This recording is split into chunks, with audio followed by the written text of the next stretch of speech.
Isso aqui é com um religioso que cultuava a letra da religião, que vem fazer uma pergunta cujo superlativo chega nesse nível de obedeça aos mandamentos, assim Moisés no Monte Sinai.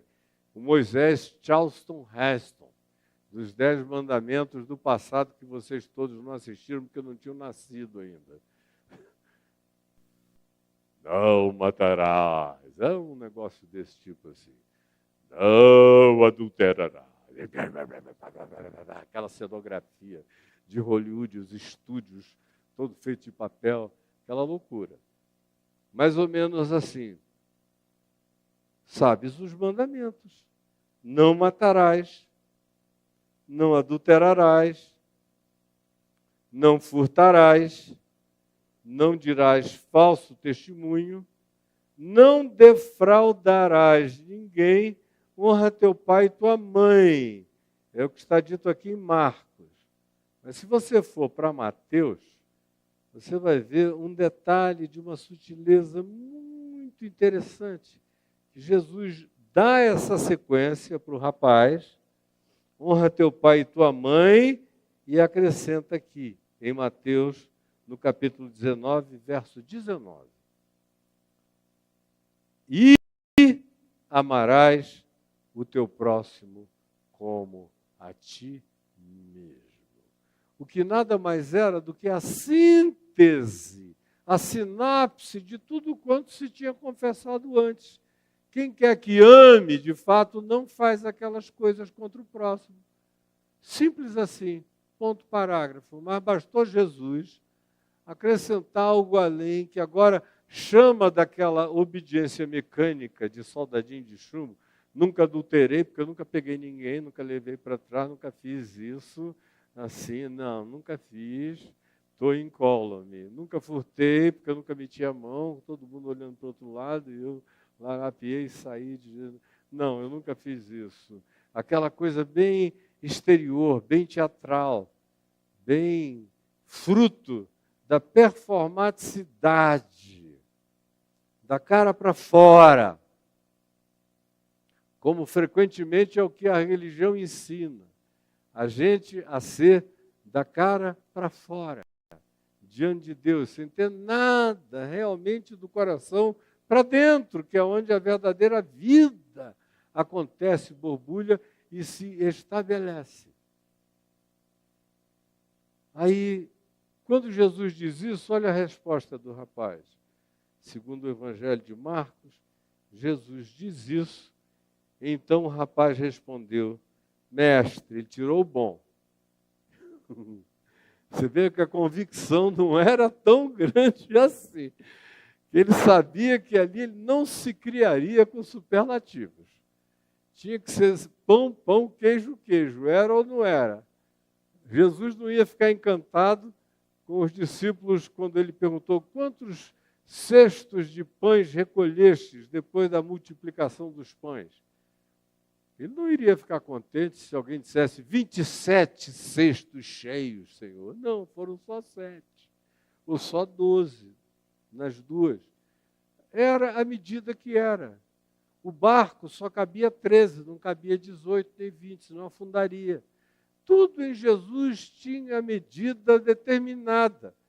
Ele mesmo diz, não superlativize e nem coloque a sua vida numa perspectiva lotérica, que é também uma superlativização de um outro modo.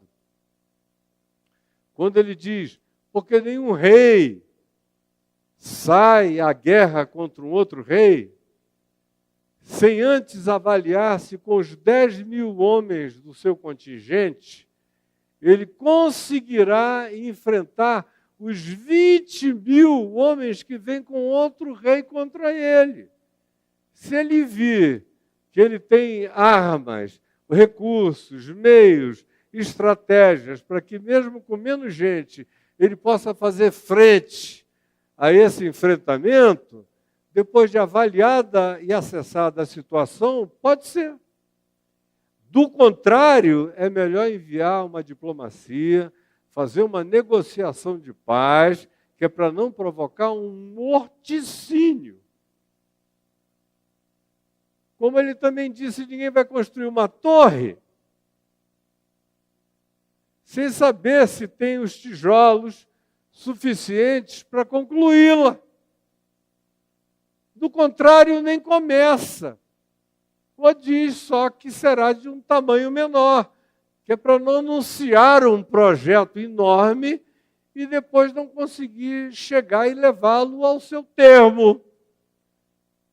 Esse é um outro princípio que enuncia que a gente deve viver com o que a gente pode e ver aonde é que os nossos pés alcançam. Não é para não dar passos, mas é para não se arrebentar no abismo das nossas presunções e exageros, ou mitificações, ou cultos fantasiosos na nossa própria imaginação. Tem muita gente que atribui coisas ao outro em relação às quais não há nenhuma reciprocidade.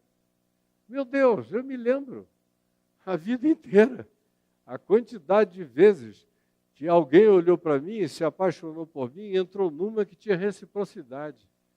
Eu não sei quantos aqui já viveram essa situação, eu vivi inúmeras vezes. É uma coisa muito interessante, o amor de Jesus pelas disfuncionalidades psíquicas da gente.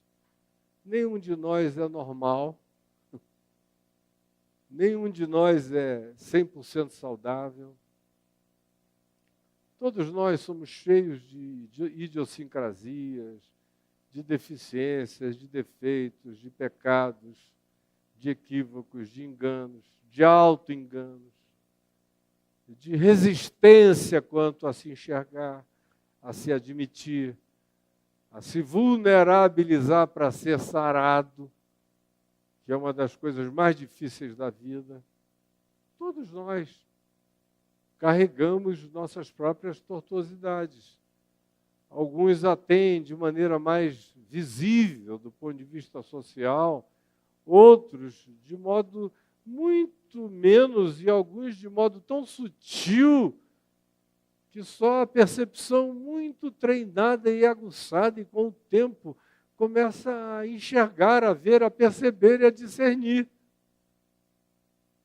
Mas a própria pessoa, às vezes, é capaz de passar a vida inteira sem se enxergar. Porque é extremamente mais fácil avaliar o outro do que ter olhar para enxergar-se a si mesmo. É o olhar e a angulação, é a cognição mais difícil para ser conseguida e exercida com isenção sincera. É essa. E diz para esse moço, e ama esse moço. E como diz o texto de Mateus, foi tomado por um profundo afeto. Afeiçoou-se profundamente pelo indivíduo idiosincrático, exagerado, superlativo. E aqui nesse caso, a condição dele é essa. Ele é um ser de exageros que não podem ser bancados. O que é muito ruim para a vida, especialmente para os negócios, especialmente para a economia e fatalmente para o casamento. Quando a gente promete o que não entrega jamais. O único que lida com isso com compaixão, com profunda afeição, é Jesus. Os outros seres humanos chegam uma hora que cansam, e cansam para sempre disso aí. Mas olha só como é que Jesus, mesmo amando com profunda afeição, tratou esse cara, na expectativa de que mais adiante, não necessariamente com a presença física de Jesus, mas Jesus crê nos tapas da existência, nos jabs, nos cruzados, nos armloques da vida, nos mata-leões. Jesus crê nas quimuras da existência. Ali. Jesus sabe que as voadoras virão no peito. E ele espera. Tudo isso é instrumento dele, com ele explicitamente presente ou não. Mas o que ele faz? Provavelmente um cara como eu, que quando fico prefeito, profundamente afeiçoado, faço de tudo para nem enxergar o que está na minha cara, como óbvio. Que o cara é um exagerado, como alguns que eu vi lá atrás que eram exagerados, mas eu deixei. Cara, não faz isso não, mas fica. Não faz isso não, mas como lá? Para, que é feio para você, mas dando oportunidade, botando para cima, e botando acolá e tal, voltando e dizendo, não faça mais isso. E ele repetia. Mas graças a Deus, Jesus não é como eu. Porque eu fiz isso e a pessoa está doente até o dia de hoje. Andando comigo há 44 anos, 42 anos. Mas não se curou disso até o dia de hoje. Ontem eu vi que não está curado. Está lá. A mesma exacerbação.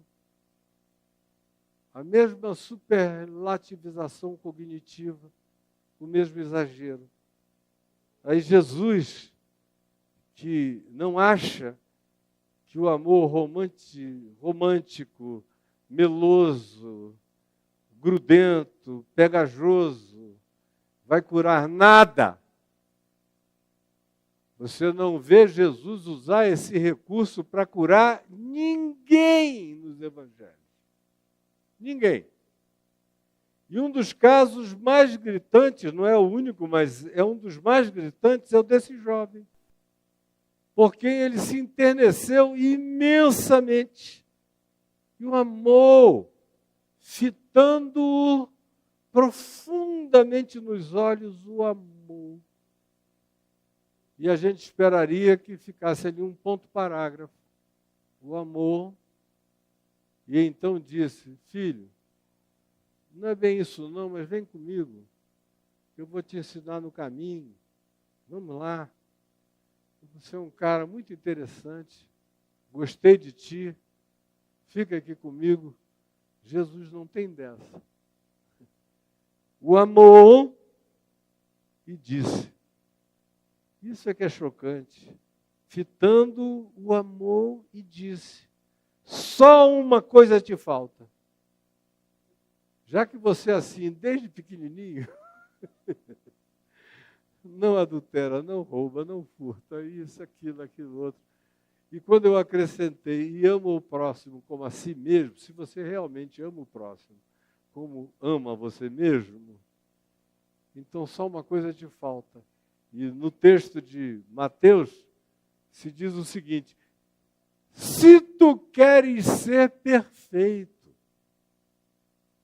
já que o cara tinha elevado o próprio padrão do sarrafo dele mesmo. Ele tirou o bom do mestre, mas em contrapartida ele se elevou para um nível extraordinário. Jesus, lendo onde é que ele se posicionava na vida, como é que ele olhava para os outros, porque quando eu me posiciono num dado lugar, é de lá que eu enxergo a vida. É de lá que eu valorizo ou desvalorizo, ou gero o que dão para a existência do outro, ou nothingness, total. O outro é um nada, é um zero, é um raca. Nem é para mim. Dependendo de para onde eu me projete. No meu surto mitomaníaco. Aí chega Jesus, ama esse garoto. Sente essa ternura extraordinária. Diz isso a ele, se tu queres ser perfeito, uma só coisa te falta. Vai, que era o resultado final. Era a apuração daquilo que era a declaração superlativa até aqui. Vai, vende tudo o que tens, dá-o aos pobres e terás um tesouro nos céus. Então, vem e segue-me. Aí o cara broxou eternamente. Saiu do papo, da discursividade, eu tenho feito, eu sei de cor, eu já aprendi, desde garotinho que eu sei isso. Ah, acrescenta outra coisa, por favor, porque isso aí, eu aprendi a andar em cima desses mandamentos, eu pulei amarelinha neles. Está aqui dentro de mim o tempo todo. Aí Jesus diz, bom, já que você já fez tudo, e você continua insistindo, eu vou te dar o caminho da perfeição. Parece que a sua intenção é ser perfeito. Então, se é essa a intenção, só uma coisa te falta. Aí o cara ficou esperando um outro mandamento. Dá o dízimo 5 vezes na semana, todo dia dá o dízimo. É uma bobagem dessa que qualquer idiota faz, até a máfia faz.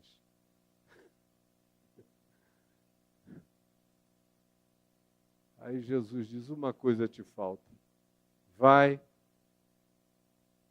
já que tu amas os pobres, ama o próximo como a ti mesmo, tu não ofendes ninguém, não atropelas coisa alguma, não transgrides nada, tu és essa coisa divina, perfeita, se ajoelhando diante de mim, mas na realidade era eu que deveria me ajoelhar diante de você e dizer, bom discípulo, o que tu fazes aqui? Não sou digno da tua visita, quase isso.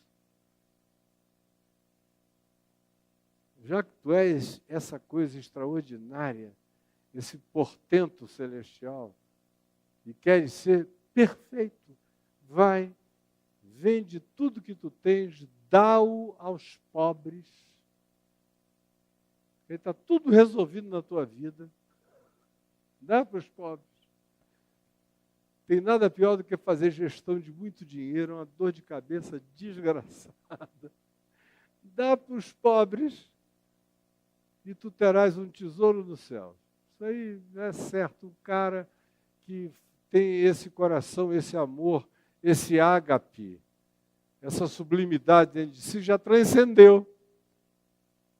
Então vem, e também vai deixar de ser importante uma boa cama, uma boa casa, uma boa mansão, aquelas piscinas romanas que você tem lá no seu ambiente, tudo isso, as massagens que os pobres fazem sobre ti, enquanto você cumpre os mandamentos desde pequenininho. Então, todas essas coisas, deixa para lá, vem e segue-me, embora sabendo que o Filho do Homem não tem aonde reclinar a cabeça. Vem e segue-me. Aí a gente vê a resposta do rapaz, que é a minha resposta. Seja qual seja a presunção que me assole, vem e segue-me. Ele, porém, contrariado, é mais do que entristecido, é contrariado, ele fica zangado. Esse cara não me enxerga, não vê a chance que eu estou dando a ele. Contrariado, entendendo aquilo contra ele, incapaz de dar razão a Jesus, contrariado com esta palavra.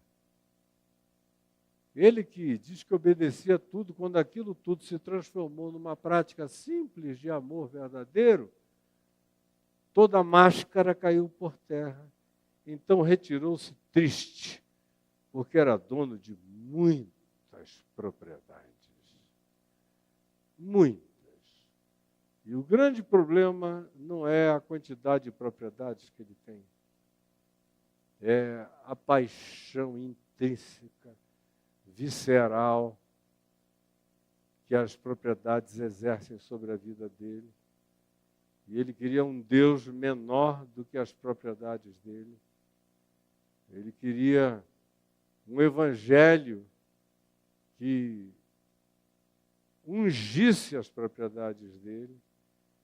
E ele queria, puxando o assunto que puxou, com os superlativos que trouxe, que carregava, na presença daquele que é luz e que vê o coração da gente, ele queria algo menos do que a verdade daquele que é exclusivamente o caminho, a verdade e a vida, e que não sabe fazer outra coisa senão caminho, verdade e vida.